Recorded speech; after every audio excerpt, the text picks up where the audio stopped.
Idul Adha tak terlepas dari kisah pengorbanan Nabi Ismail oleh ayahnya Nabi Ibrahim alaihissalam. Apa yang dialami Nabi Ibrahim dan Nabi Ismail saat itu menjadi sejarah peringatan Idul Adha.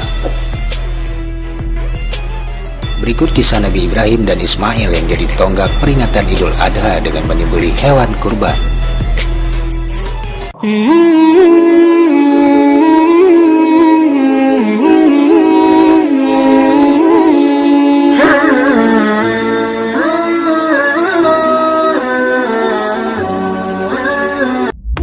Nabi Ibrahim belum juga memiliki keturunan setelah bertahun-tahun menikah dengan Siti Sarah. Sarah kemudian mempersilahkan suaminya untuk menikah dengan Siti Hajar yang merupakan pembantu dari keluarga Ibrahim. Dari pernikahannya dengan Hajar, Nabi Ibrahim dikaruniai seorang putra yang kemudian diberi nama Ismail. Ismail menikmati masa kanak-kanaknya dan sangat disayangi oleh ayahnya.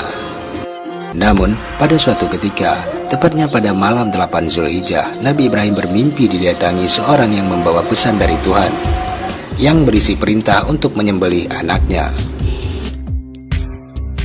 Nabi Ibrahim pun kaget dan muncul keraguan padanya, apakah perintah itu memang dari Tuhan atau tidak. Pada 8 Zulhijjah itu, Nabi Ibrahim merenung mengenai benar atau tidaknya perintah tersebut. Di kemudian hari, kejadian mimpi ini diperingati umat Islam dengan mengerjakan puasa sunnah hari Tarwiyah, hari merenung. Malam berikutnya, Nabi Ibrahim kembali mendapat mimpi yang sama. Pada mimpi yang kedua ini, Nabi Ibrahim semakin yakin bahwa perintah tersebut memang berasal dari Allah Subhanahu wa Ta'ala.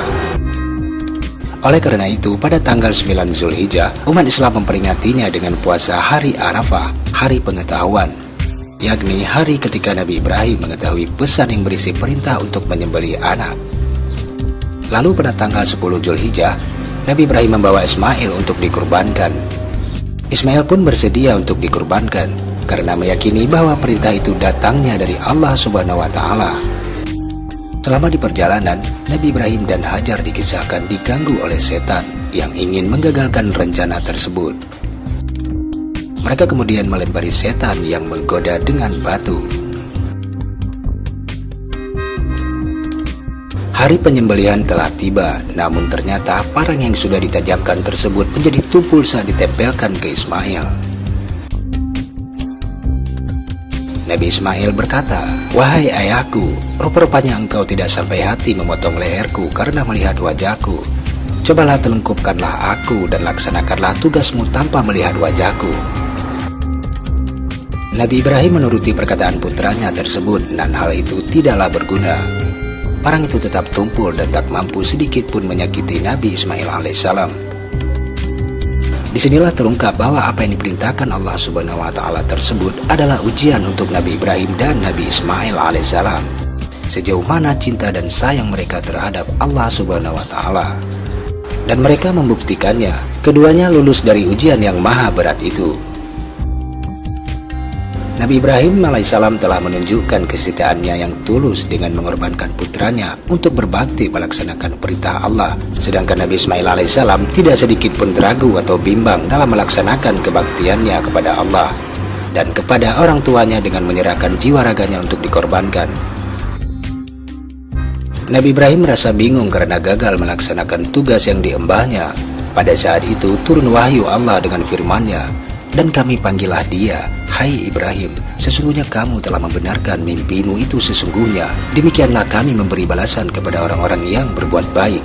Sesungguhnya ini benar-benar suatu ujian yang nyata, dan kami tebus anak itu dengan seekor sembelihan besar."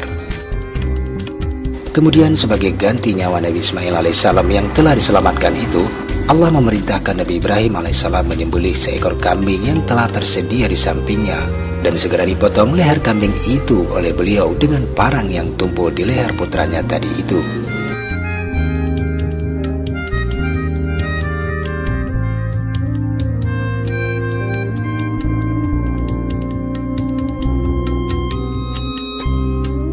Dan inilah asal permulaan sunnah berkurban yang dilakukan oleh umat Islam pada setiap hari raya Idul Adha di seluruh dunia.